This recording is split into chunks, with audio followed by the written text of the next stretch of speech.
Master, இனி நீங்க வேற, நான் வேற இல்ல அப்படின்னு சொல்லி விஜய் அவரு இப்படி ஒரு விஷயத்த சொன்னாரா? தமிழகத்துல இருக்க 234 சட்டமன்ற தொகுதியில இப்ப 5 தொகுதிகள் காலியா இருக்கு. இதுல முக்கியமா திருச்சி கிழக்கு தொகுதியில யாரு போட்டியிட போறாங்கன்னு கேள்வி இருக்கு. அரசியல் வட்டாரங்கள்ல இது பெரிய எதிர்பார்ப்பை ஏற்படுத்தி இருக்கு. 2026 சட்டப்பேரவை தேர்தல்ல தமிழ்நாடு முதலமைச்சர் மற்றும் தமிழக வெற்றி கழக தலைவர் விஜய் சென்னை பெரம்பூர் மற்றும் திருச்சி கிழக்கு ஆகிய 2 தொகுதிகள்ல போட்டியிட்டாரு. இரு தொகுதிகள்லயும் அபார வெற்றி பெற்றதை தொடர்ந்து திருச்சி கிழக்கு தொகுதி எம்எல்ஏ பதவியை ராஜினாமா செஞ்சிருக்காரு. அவரோட இந்த ராஜினாமாவை எடுத்துட்டு அந்த தொகுதி காலியா அறிவிக்கப்பட்டிருக்கு.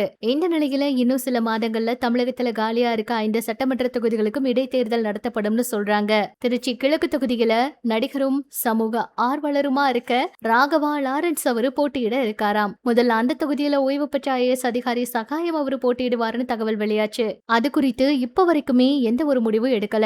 அதே போல திருச்சி கிழக்கு தொகுதியில தமிழக வெற்றி கழகம் சார்பில் யார் வேட்பாளரா அறிவிக்கப்படுவாங்கன்னு எதிர்பார்ப்பு இருக்கு. அரசியல் வட்டாரங்கள்ல அதிகமா இந்த எதிர்பார்ப்பு இருந்த நிலையில அந்த தொகுதியில கூட்டணி கட்சி சார்பில் விடுதலை சிறுத்தை கட்சி தலைவர் திருமாவளவன் போட்டியிடலாம்னு சொன்னாங்க.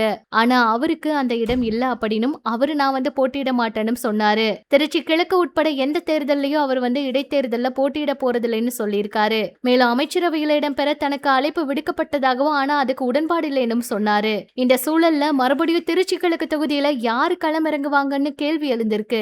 இந்த நிலையில பிரபல நடிகரும் சமூக சேவகருமான ராகவா லாரன்ஸ் அவரு தமிழக வெற்றி கழக வேட்பாளரா போட்டியிடலாம்னு சொல்றாங்க.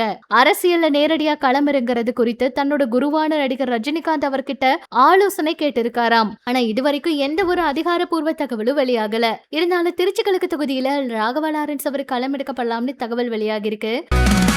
தமிழர்களின் பெருமை ஒரே மேடையில் வெளியிட போகின்றது. இது ஒரு செலிப்ரேஷன் ஆஃப் கிரேட்னஸ். எதிர்வரும் ஜூன் 20 சனிக்கிழமை லெஜெண்ட்ஸ் அண்ட் ஐகான்ஸ் அவார்ட்ஸ் 2026 இது சலசலப்பை ஏற்படுத்தி இருக்கு. ராகவா லாரன்ஸ் அவர்கள் எப்பவுமே அவரோட முயற்சியில நிறைய பேருக்கு உதவி செஞ்சிருக்காரு.